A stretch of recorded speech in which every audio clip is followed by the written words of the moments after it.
अखण्डमण्डलाकारं व्याप्तं येन चराचरं तत्पदं दर्शितं येन तस्मै श्रीगुरवे नमः। तस्मै श्रीगुरवे नमः।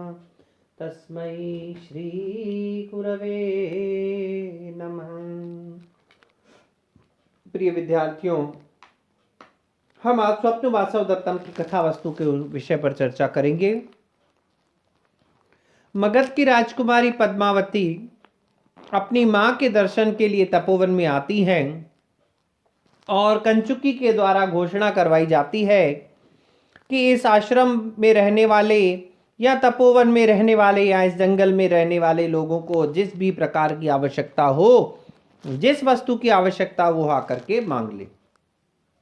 तभी योगेंद्रायण रानी वासवदत्ता के साथ सन्यासी के वेश में और वासवदत्ता अवंतिका के वेश में आते हैं सामने और वहां निवेदन करते हैं कि हे महारानी, हे राजकुमारी, यह मेरी बहन जो है प्रोषित भर्तृका है और मैं कुछ दिन तक, जब तक इसका पति विदेश से घर नहीं आ जाता, तब तक मैं इसको आपके संरक्षण में रखना चाहता हूं।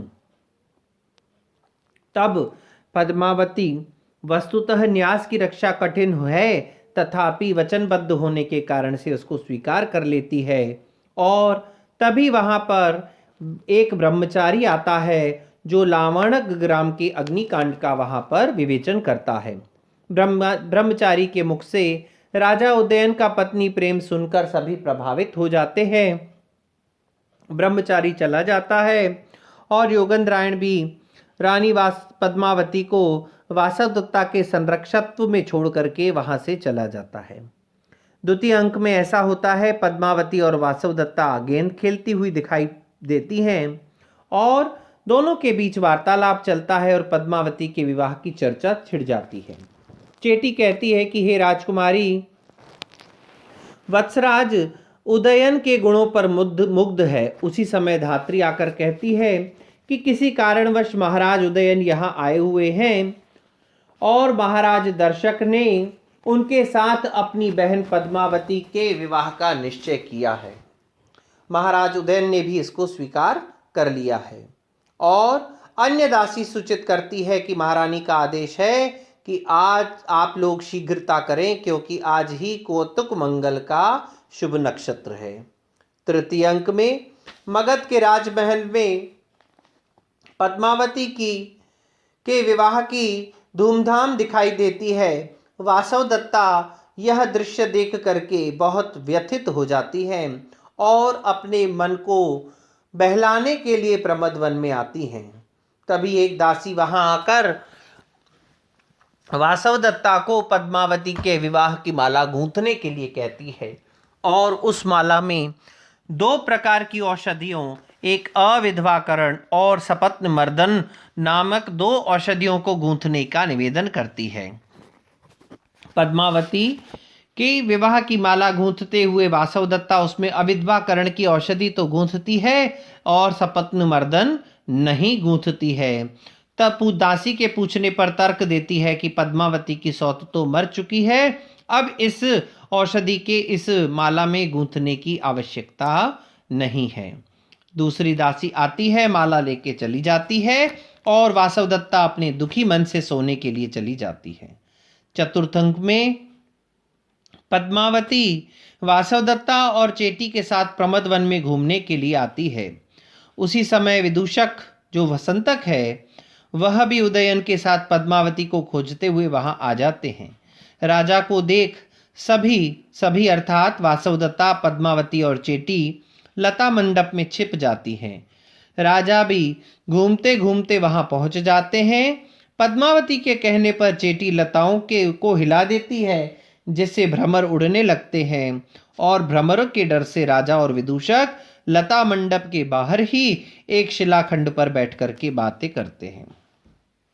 अवसर पाकर विदूषक राजा से प्रश्न करता है कि महाराज, हे मित्र, आपको दोनों में से अधिक कौन प्रिय है, पद्मावती या वासवदत्ता?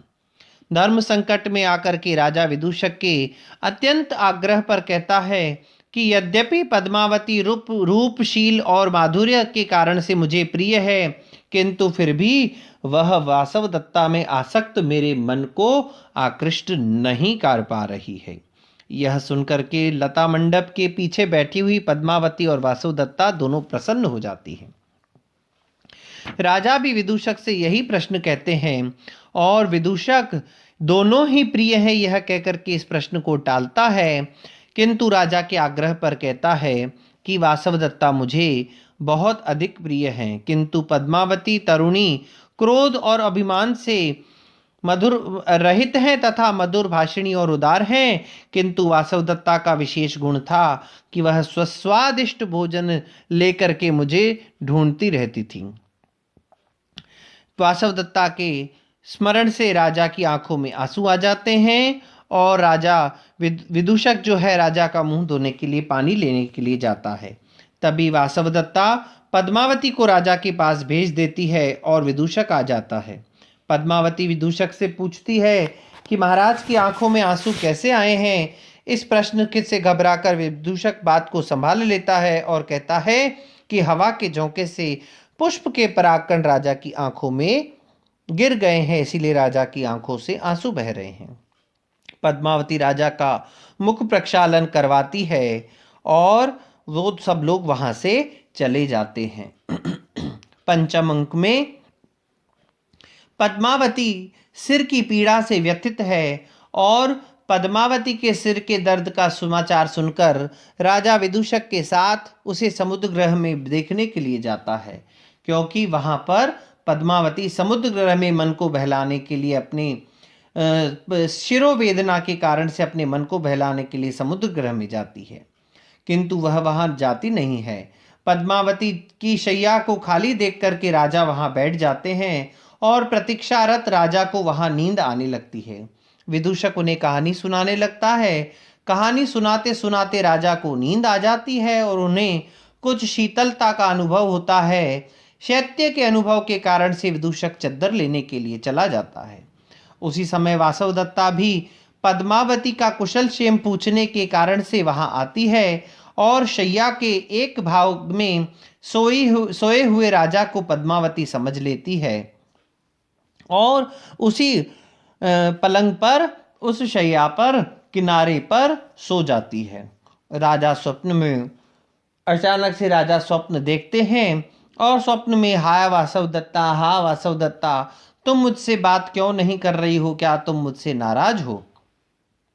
ऐसा कहकर के राजा स्वप्न देख रहे हैं। राजा की आवाज पहचान कर वासवदत्ता झट से उठ जाती है और अचानक से संभ्रम राजा को उत्तर दे देती है। जैसे ही राजा को उत्तर देती है तो राजा का हाथ वासवदत्ता को स्पर्श हो जाता है और राजा का हाथ शैया से नीचे लटकने लगता है। राजा के हाथ को शैया से लटकता हुआ देखकर वासवदत्ता उस लटकते हुए हाथ को शैया पर रखकर भाग जाती है। वासवदत्ता का स्पर्श प्राप्त करके राजा की निद्रा टूट जाती है और वह वासवदत्ता के पीछे भागने लगता है। अचानक से दीवार से टकरा जाने के कारण से राजा को विभ्रम हो जाता है कि क्या वह उन्होंने सचमुच में वासवदत्ता देखा या उनका मतिभ्रम है। तभी विदूषक वहां आता है और वह राजा को कहता है कि यहाँ पर एक अवंती सुंदरी नाम की यक्षिणी घूमती है, सब हो सकता है महाराज आपने उसे देखा हो।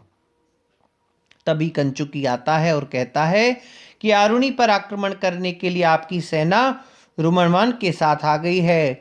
मगध की चतुरंगिनी सेना भी तैयार है। तब उदयन खड़े हो जाते हैं और आरुणी को युद्ध में मार डालने की प्रतिज्ञा करते हैं। छठे अंक में ज्ञात होता है कि उदयन ने आरुणी पर विजय प्राप्त कर ली है, किंतु घोषवती नाम की वीणा जो है, जो वासवदत्ता की अत्यंत प्रिय वीणा है, वो प्राप्त हो जाती है और राजा को वासवदत्ता की याद आ जाती है। तभी ज्ञात होता है कि वसुंधरा नाम की धाय माता विजय के पश्चात राजा को उदयन को बधाई देने के लिए आती है।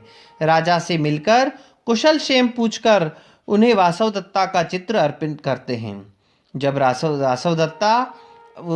वासवदत्ता का चित्र राजा देखता है तब उस चित्र को देख करके पद्मावती भी आश्चर्यचकित हो जाती है और उनसे पूछती है कि इस चित्र में आपके समक्ष कौन बैठी हुई है। तब राजा कहता है कि यह मेरी पूर्व पत्नी वासवदत्ता है।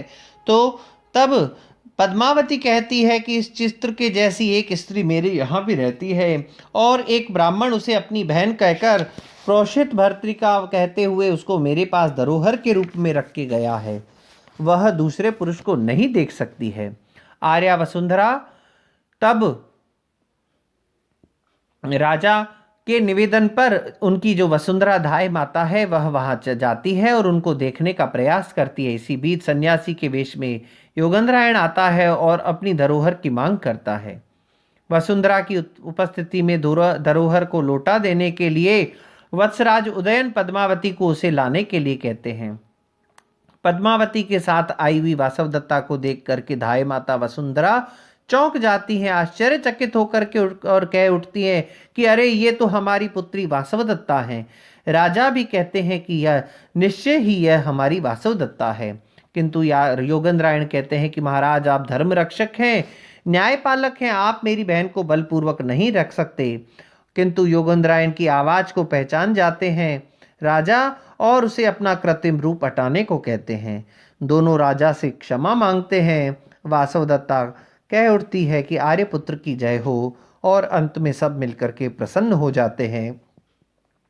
वासवदत्ता और योगेंद्रायण की इस योजना का लाभ प्राप्त करके और उनकी दूरदर्शिता पर सब लोग प्रसन्न हो जाते हैं। यही नाटक की समाप्ति हो जाती है। कल से हम नाटक के प्रथम अंक का प्रारंभ करेंगे। तब तक के लिए ओम शम।